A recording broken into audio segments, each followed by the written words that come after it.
akan menjelaskan tentang persamaan akuntansi. Baiklah, saya akan menjelaskan tentang persamaan akuntansi.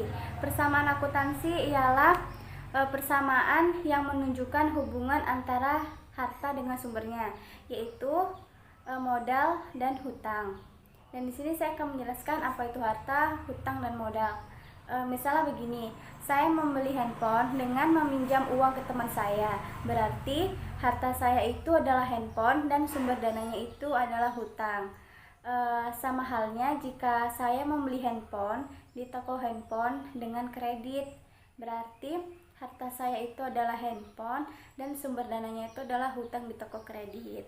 Lain lagi, kalau saya membeli handphone menggunakan uang saya sendiri, berarti sumber dananya itu adalah modal. Jadi, harta itu adalah sesuatu yang dipinjam, baik berupa uang maupun benda. Dan harta ialah keuntungan yang akan bermanfaat di masa yang akan datang. Dan modal ialah seluruh jumlah secara ekonomi tertanam dalam perubahan termasuk laba ditahan. Saya di sini akan menjelaskan tentang unsur-unsur laporan keuangan. Di dalam unsur-unsur laporan keuangan itu ada neraca, ekuitas, laporan laba atau rugi, dan laporan perubahan ekuitas. Di sini saya akan menjelaskan apa itu neraca. Neraca yaitu laporan keuangan yang berkaitan langsung mengetahui laporan keuangan perusahaan. Di dalam neraca ada unsur-unsur penyusunnya, yaitu ada kewajiban dan aktiva. Saya akan menjelaskan apa itu aktiva. Aktiva yaitu sumber daya ekonomi yang dimiliki perusahaan di masa lalu dan akan bermanfaat di masa yang akan datang. Contohnya itu, uang yang kita investasikan di masa lalu akan mendatangkan manfaat atau nilai yang lebih tinggi di masa yang akan datang. Di dalam aktiva ada 5 klasifikasi. Yang pertama itu ada aktiva lancar, yang kedua itu adalah investasi jangka panjang, yang ketiga itu ada aktiva tetap, dan yang keempat itu ada aktiva tidak berwujud, dan yang kelima itu ada aktiva lain-lain. Dan saya akan menjelaskan apa itu aktiva lancar. Aktiva lancar itu ialah aktiva yang habis digunakan dalam kurun waktu 1 tahun. Dan contohnya itu kas dan persediaan barang dagang. Dan yang kedua ada investasi jangka panjang. Investasi jangka panjang itu tujuannya membeli saham dan mengakuisisi membeli perusahaan lain. Dan yang ketiga tadi ada aktiva tetap. Aktiva tetap itu hampir sama dengan aktiva lancar. Bedanya itu aktiva tetap ini dia periodenya lebih dari 1 tahun. Dan yang keempat tadi ada aktiva tidak berwujud. Aktiva tidak berwujud itu contohnya dia merek, hak cipta, dan goodwill. Dan yang kelima tadi ada aktiva lain-lain. Aktiva lain-lain itu contohnya dia peralatan mesin yang umur ekonomisnya telah rusak, dan jaminan dan sebagainya. Saya akan menjelaskan tentang kewajiban. Kewajiban ini adalah utang perusahaan yang ditimbulkan di masa lalu dan akan dibayar oleh perusahaan di masa yang akan datang. Kewajiban ini dibagi menjadi 2, yaitu kewajiban jangka pendek dan kewajiban jangka panjang. Kalau kewajiban jangka pendek itu dia kewajiban yang harus dibayar dalam kurun waktu kurang dari 1 tahun. Dan kalau kewajiban jangka panjang ini dia kewajiban yang dibayar kurun waktu lewat dari 1 tahun. Dan yang kedua itu ada ekuitas. Ekuitas adalah hak residual atau nilai sisa atas aktiva perusahaan setelah dikurangi semua kewajiban. Rumusnya itu aktiva dikurang kewajiban sama dengan ekuitas.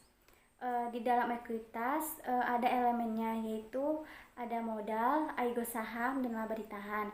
Kalau modal itu adalah penyerahan kas atau aktiva bentuk lain sebagai penyertaan seseorang pada suatu perusahaan.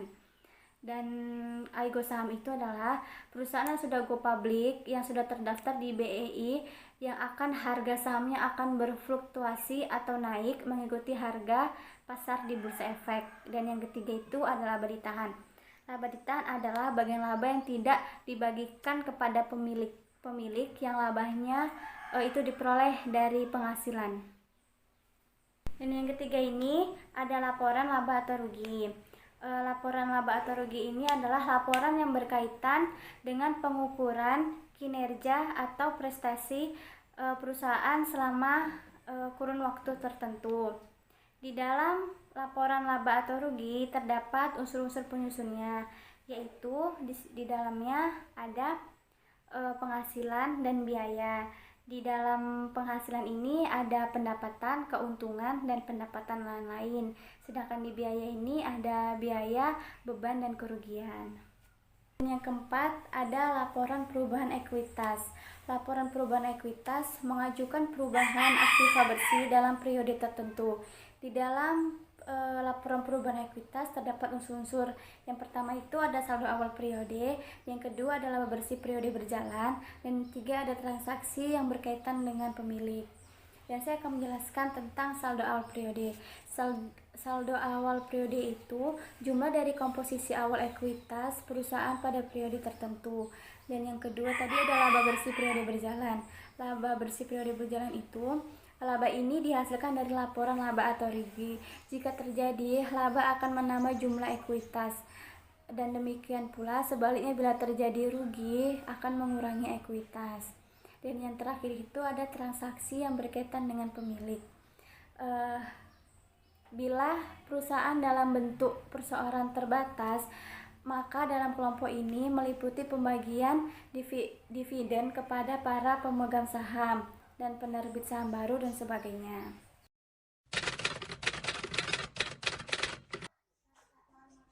Di sini saya akan menjelaskan contoh persamaan akuntansi. Nah, di dalam akuntansi ada yang namanya transaksi. Transaksi didefinisikan sebagai suatu perubahan yang menyangkut ketiga unsur pokok persamaan akuntansi. Pengaruh dari perubahan-perubahan itu nampak jelas dalam persamaan akuntansi, di mana harta sama dengan utang ditambah modal. Misal, jika perusahaan memiliki pendapatan lebih besar daripada biaya, maka disebut dengan untung. Nah, sebaliknya, jika pendapatan lebih kecil dari biaya pengeluaran, maka disebut rugi. Kita masukkan angkanya.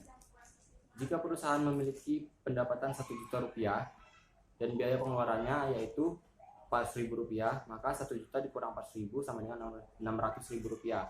Nah, di mana 600.000 rupiah itu adalah untung. Sementara sebaliknya, jika pendapatan lebih kecil dari biaya 1 juta pendapatan dan biayanya 1.200.000, maka 1 juta dikurang 1.200.000 sama dengan minus 200.000. Nah, di mana minus 200.000 itu yaitu ruginya suatu perusahaan. Dengan adanya pendapatan dan biaya ini, maka persamaan akuntansi menjadi harta sama dengan utang ditambah modal ditambah pendapatan dikurangi biaya. Untuk contohnya, perusahaan jasa pengiriman mempunyai harta 24 juta rupiah, di mana uang kasnya yaitu 20 juta rupiah dan laptop 4 juta rupiah. Sementara di sisi utang dan modal, yaitu utangnya sejumlah 4 juta rupiah dan modalnya sejumlah 20 juta rupiah. Jadi, keduanya sama-sama memiliki total jumlah yang sama, yaitu 24 juta rupiah. Misalnya perusahaan sudah mendapatkan pendapatan 3 juta rupiah dari jasa pengiriman barang. Jadi, uang kas perusahaan bertambah 20 juta ditambah 3 juta rupiah sama dengan 23 juta rupiah. Jadi total harta sekarang adalah uang kasnya sama dengan 23 juta dan laptop sama dengan 4 juta rupiah. Jadi totalnya adalah 27 juta rupiah.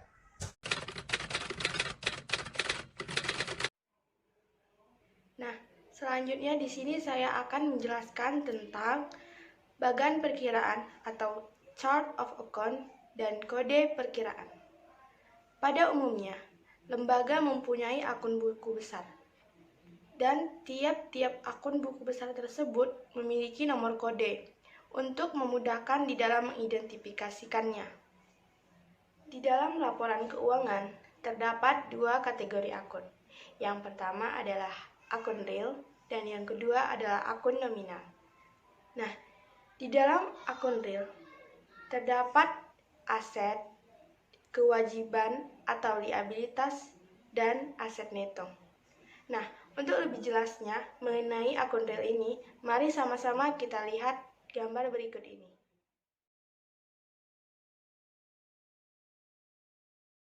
Kemudian, kita akan masuk kepada materi nomor perkiraan.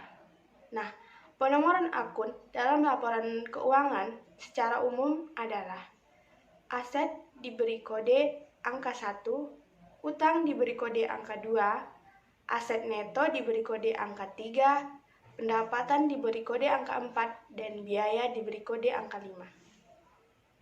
Nah, dari pembahasan tersebut dapat ditarik kesimpulan. Bagan perkiraan atau chart of account adalah suatu daftar yang memuat perkiraan-perkiraan atau account apa saja yang tersedia untuk digunakan mencatat transaksi keuangan lembaga. Nah, saldo akhir dari masing-masing perkiraan ini akan menjadi komponen pembentuk laporan keuangan.